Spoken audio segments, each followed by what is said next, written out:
జై సీతారాం.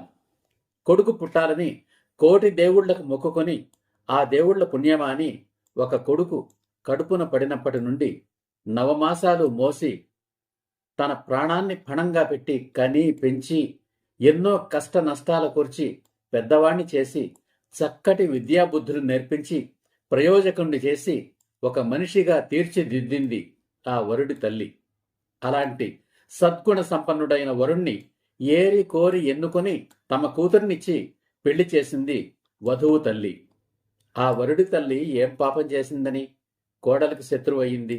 తన తల్లిని భర్త గౌరవించాలి, తాను మాత్రం భర్త తల్లిని ద్వేషిస్తుంది. తన తల్లిని ఇంటికి పిలిపించుకొని అత్తను బయటికి గెంటి వేస్తుంది. దీనికి కారణమేమిటి? వధువు తల్లి కూడా కూతురికి బోధిస్తుంది, మీ అత్తను ఎక్కడ ఉంచాలో అక్కడే ఉంచు అని, నీ అత్తమామల్ని నీ ఇంటికి రానివ్వకు అని. ఇది చాలా సహజంగా జరిగిపోతుంది. దానిని గురించి ఆలోచించేవారే ఉండరు. ఇందులో కొత్తేముంది అంటారు. దీనికి కారణం ఏమిటి?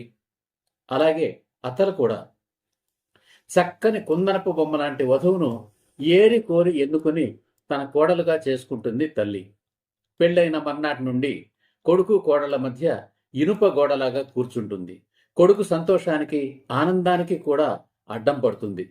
చివరికి కొడుకు ఏదైనా ప్రమాదానికి లోనై చస్తే కూడా కొడుకు చచ్చాడన్న బాధ కంటే కోడల ముండం వస్తుందని సంతోషించే మహాతల్లులు ఉన్నారు సమాజంలో. దీనికి కారణం ఏమిటి? వీటన్నిటికీ కారణం ఒకటే, భార్యలకు భర్తలపైన ద్వేషం. అందరికీ కాకపోవచ్చు, చాలా మందికి. ఒక పనికి మాలిన వాణ్ణి కని తనకు అంటగట్టిందన్న కోపం అత్త మీద కోడలి ద్వేషానికి కారణం. భర్త మీద లేని గౌరవం అత్త మీద ఎలా ఉంటుంది? తన భర్త పనికి మాలినవాడు అని, కొడుకు ప్రయోజకుడు అని, అలాంటి తన కొడుకును కట్టుకున్న కోడలు అదృష్టానికి అసూయపడుతుంది అత్త. అందుకే కోడలిపై అత్తకు ద్వేషం. నా మొగుడు పనికి మాలినవాడు, దాని మొగుడు ప్రయోజకుడే అయి ఉంటాడు, అందుకే నీలుగుతోంది అనుకుని వరుడి తల్లిపై అసూయపడుతుంది వధువు తల్లి. అందుకే ఆమెకు వియ్యపురాలు, తన కూతురి అత్త మీద ద్వేషం. అదేమిటి? భార్యలందరికీ తమ భర్తల మీద ద్వేషమేనా? మరి జీవితాంతం కాపురాలు ఎలా చేస్తున్నారు అనే సందేహం వస్తుంది. చాలా కొద్ది మంది భర్తను విడిచిపెట్టి వెళ్ళిపోతారు విడాకులు తీసుకుని.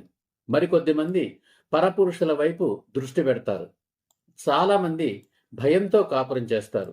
సమాజానికి భయపడి కొందరు, భర్తకు భయపడి కొందరు. పశుబలం ఉంటుంది కదా, కొడతాడని భయం. ఆ భయం పైకి కనబడకుండా పెంకితనం చేస్తూ భర్తను లొంగ తీసుకుంటారు. జై హింద్, జై సీతారాం.